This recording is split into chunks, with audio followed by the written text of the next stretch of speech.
here is the progress of Link now. I think I may have miscalculated the scale somehow, because this is his full height with the boots, legs, and the body added on, and he's only standing like maybe 5'4" right now. I guess that makes kind of sense for a 17-year-old teenager to be about 5'4", because that's how old he is. And right now his knees aren't fastened together by anything, so if I poke it a little bit, he may fall apart. And just to show you, he is not leaning on the table, so he's actually standing. And I'm pretty surprised how well balanced it is right now, because literally if I push it, it's gonna fall over. So I'll take him apart, hopefully without getting him to fall. And I'll put the head right here.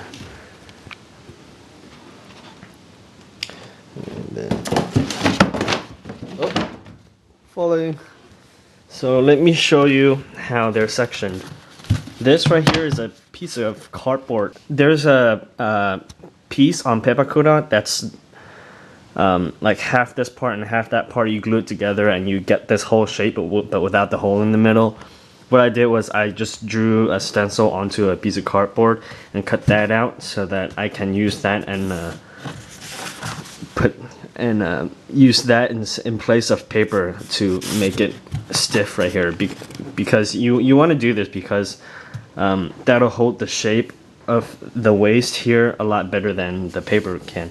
The tension created by the paper around the waist is great enough to force any cardstock to go inwards and bend it like that. So that's why you want to use cardboard for some of these parts. I did the same for the bottom here to force the shape to hold correctly. This is just a piece of cardboard, and since this part is going to be concealed because I'm gluing this over on top here, so you won't see this. So the easy way to do this is just to cut a hole in the middle and actually glue the tabs on top of this piece. That makes it a lot easier for you to just glue things like that. And I did the same technique for the top of the boot, and this piece falls over.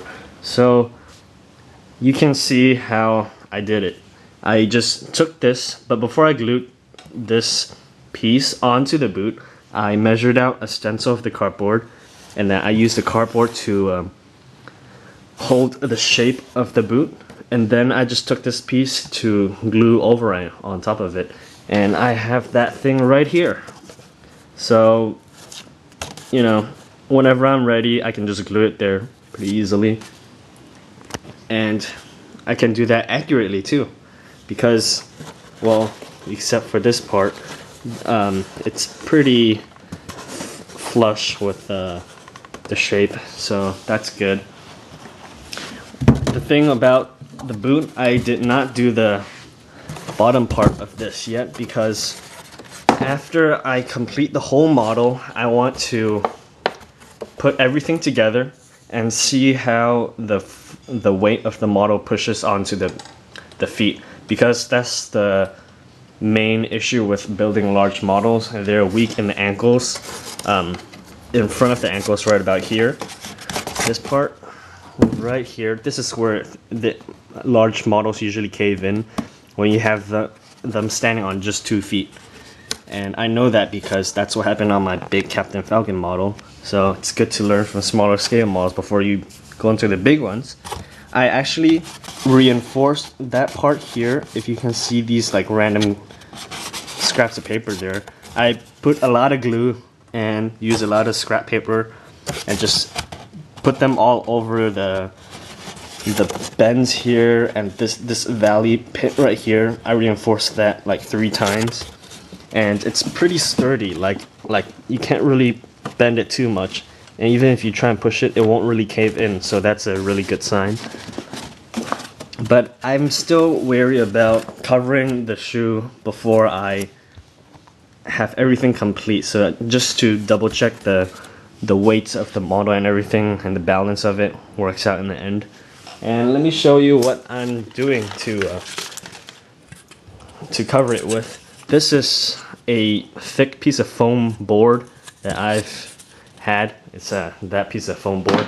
You can see the hole that I cut out there. I'm gonna use this because it's really strong and it won't bend. It stays super flat, and it's got to be a good thing to hold the shape of this shoe with. You can use cardboard too, whichever works for you is fine, but this is what I'm going to use to try and do it with. There's several random accessories that go on link when I'm done with this model. These are just like little fanny packs that go on behind them or something. I won't attach that till I'm done with everything else. Here's, if I don't tell you, you'll never guess what this is, but this is actually his elbow. Here, check it out on the Papercraft. Right here. That elbow piece right there. And I'm sectioning this off so that you can, so it's easier this way by cutting it at appropriate parts, and then you just glue everything to the other part when it's done. It makes the build a lot easier. Here is his sort of chainmail add-ons that you just put it like right there.